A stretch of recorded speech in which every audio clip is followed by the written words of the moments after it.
जय हिंद दोस्तों, सैनिक समाचारों में आपका हार्दिक स्वागत है। सबसे पहले बात करूंगा हेडलाइंस की। हाँ जी दोस्तों, पुंछ में भारतीय सेना की गाड़ी पर अटैक, 5 जवान घायल, सर्च ऑपरेशन जारी। और दोस्तों स्पर्श विनाशकारी है। स्पर्श यानी एक्स सर्विसमैन का दुश्मन है। ये इन्हें तबाह कर देगा, इनकी पेंशन बंद करेगा। और बहुत गुस्से में चिट्ठी लिखी है माननीय रक्षा मंत्री जी को, सीडीएस साहब को, तीनों सेना के अध्यक्ष को और जो सेक्रेटरीज हैं उनको, पीसीडीएस को। स्पर्श फेल है, स्पर्श से परेशान है, आहत है और आगे पेंशन भी कर देंगे ये लोग। बंद, पूरा डाटा इधर का उधर कर रखा है। इसके लिए चिट्ठी आपको सुननी होगी, पढ़नी होगी। और दोस्तों खबरें करते हैं विस्तार से। सबसे पहले मैं बात करूंगा अपने फौजी रामनाथ सिंह सिकरवार की, और जिनका लोकसभा क्षेत्र फतेहपुर सीकरी। आप समझ सकते हो, जो लोग जैतपुर, बाह और आगरा के पास फतेहाबाद के हैं, जो भूतपूर्व सैनिक हैं, इन्हें सपोर्ट कर सकते हैं, वोट कर सकते हैं। 7 मई को है मतदान और ज्यादा से ज्यादा वोट देकर इनको विजयी बनाइए, इतिहास बदलिए, क्योंकि एक सेना का जवान है, ये मई का नायक है। आप इनका निवेदन जरूर सुने।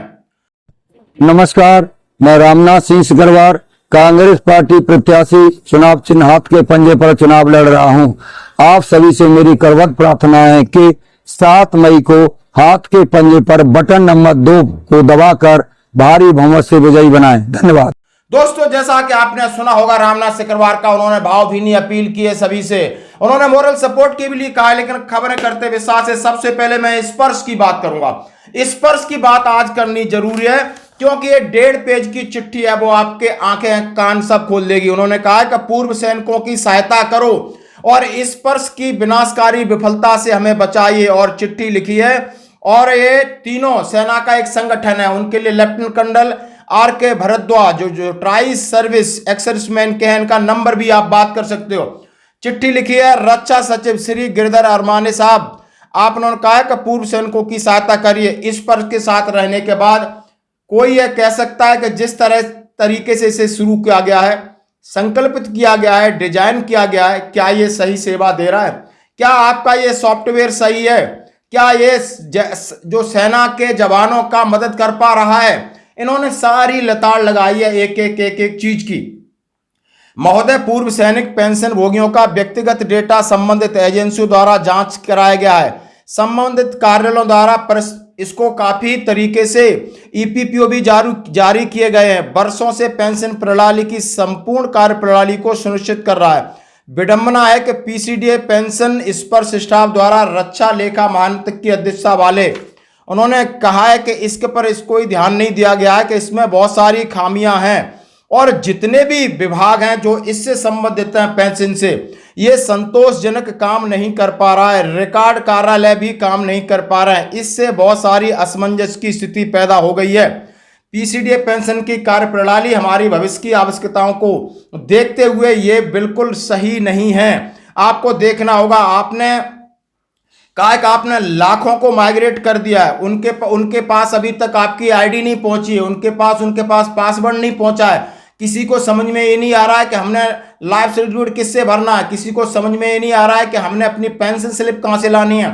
उनका जो डेटा है, पर्सनल डेटा, वो आपने बदल कर रख दिया है। किसी की वाइफ का नाम बदल दिया है, तो किसी की डेट ऑफ बर्थ बदल दी है। जब आपसे फोन किया जाए तो कहीं कोई फोन नहीं उठाता है, बोलते अपने रिकॉर्ड से संपर्क करिए, फिर बोलते हैं आप मैरिज सर्टिफिकेट लाइए। 70 साल का आदमी कहां से मैरिज सर्टिफिकेट लाएगा? अरे शर्म करिए, ये सॉफ्टवेयर नहीं है। आपने इतना ज्यादा प्रॉब्लम खड़ी कर दिया है कि कई लाखों लोगों की पेंशन रुक जाएगी, फैमिली पेंशन में कन्वर्ट होना मुश्किल हो जाएगा। ये कौन सा सॉफ्टवेयर है? किस तरीके का वेलफेयर है? ऐसा क्यों कर रहे हो? आपने देखा होगा कईयों की 2 किस्त मिली है, बाकी किस्त नहीं मिली है। कईयों का कम्युटेशन कट रहा है तो वो कट रहा है, कईयों का डीएडीआर आ रहा है, नहीं आ रहा, किसी की डिसेबिलिटी आ रही, नहीं आ रही। सारी चीजों का ब्यौरा इसमें दिया है और कहा है कि हमारा डेटा है वो आपने सिविल कंपनी को दे दिया। हमारे साथ कभी भी फ्रॉड हो सकता है, कभी भी कुछ हो सकता है। सारी चीज का एक चिट्ठी अपने पास रखना होगा।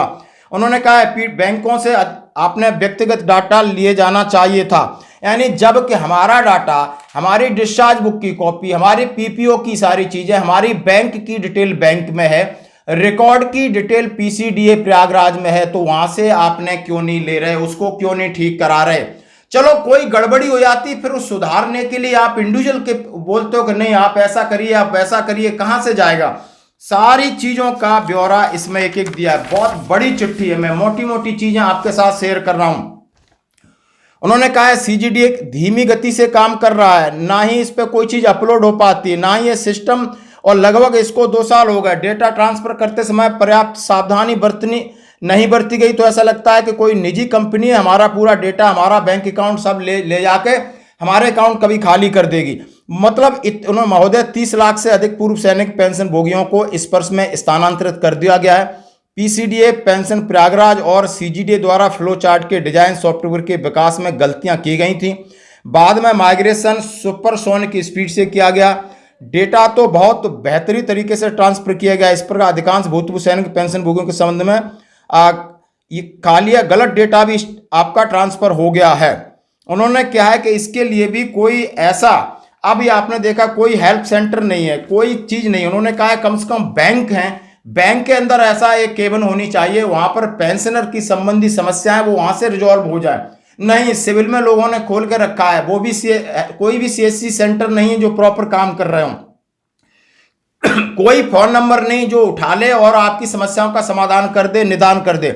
मतलब इस तरीके की एक से लगाकर समझ लो 100 पॉइंट इसमें लिखे गए, 100 पॉइंट लिखे गए और उन्होंने सलाह दी है इसके ऊपर। सीधा सीधा उन्होंने कहा गया है, आप सुनिए लास्ट में उन्होंने कहा है जहां भी सैन्य स्टेशन है, जो जॉब कर रहे हैं वहां पे तो आपने हेल्प सेंटर लगा रखे हैं, बंदे काम कर रहे हैं। एक्स सर्विसमैन कहां जाएंगे, और जिनकी उम्र 80 साल के हैं, जो बीमार हैं, घर पे हैं, वो कैसे चल के जाएंगे, वो अपना कहां काम करेंगे। तो उन्होंने सीधा सीधा कहा है कि नागरिकों द्वारा संचालित हेल्प सेंटर जो भी है, अनुरोध है कि बाकी सिविल के बंद कर दी जाए और बैंकों में इसका सुविधा है, सभी बैंक शाखाओं में सेवा केंद्र के रूप में नामित किया जाए।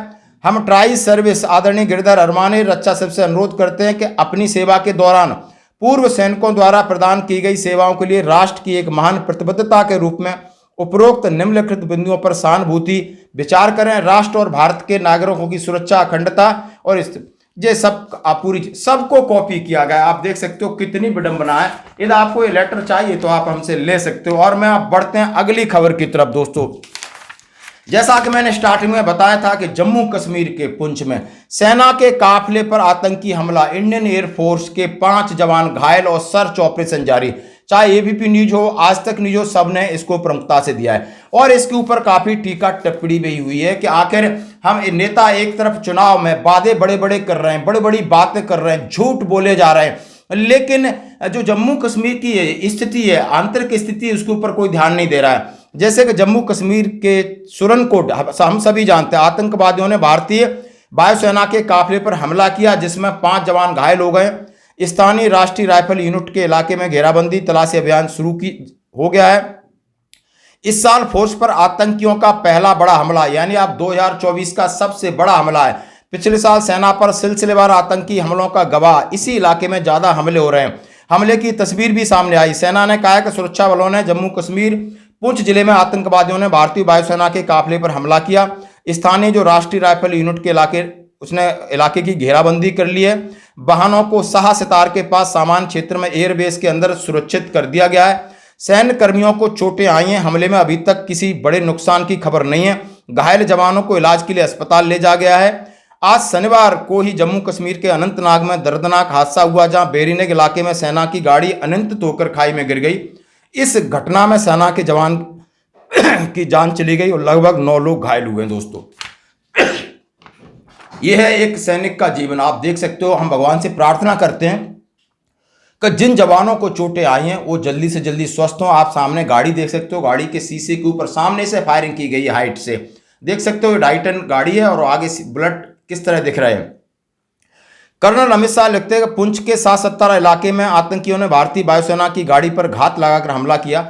मुझे उन लोगों और अधिकारियों की चिंता है जो भ्रमित मन स्थिति में लड़ रहे हैं। हमारे अपने लोगों पर हाल ही में हुई पूछताछ ने पहले ही हम सभी को झकझोर रख दिया था। राजनेता और सत्ताधारी दल चुनाव और वोट बैंक को प्राथमिकता देते हैं, किसी को हमारे जवानों की चिंता नहीं है। राजौरी में सैनिकों का सिर काटना और अपने ही लोगों की जांच करना ऐसे आचरण का उदाहरण है। हम जैसे लोगों का हुक्म को हुक्म कहना पसंद नहीं किया जाता, लेकिन फिर हमारा कर्तव्य जनता को सैनिकों का समर्थन करना चाहिए। और उनसे प्रतिकूल माहौल में पुलिस की तरह व्यवहार करने की उम्मीद नहीं की जा सकती। राष्ट्र को राष्ट्र विरोधियों से निपटने के लिए नीतियों और मानसिकता में बदलाव की आवश्यकता है। इस तरीके के ये रहे कि सेना के प्रति सब सहानुभूति रखें। बीच में पिछला इंसिडेंट हुआ था, वो सेना के ही जवानों के ऊपर कोर्ट का आदेश दिया गया था, कुछ सिविलियंस की वहां इंजरी हुई थी। इस प्रकार सेना को लपेटा जाता है, क्योंकि राजनेताओं को अपने वोट बैंक और सहानुभूति और अपने प्रचार की चिंता है, जवानों की चिंता कम है। दोस्तों, आज की खबरों में इतना ही। बने रहिए हमारे साथ। धन्यवाद।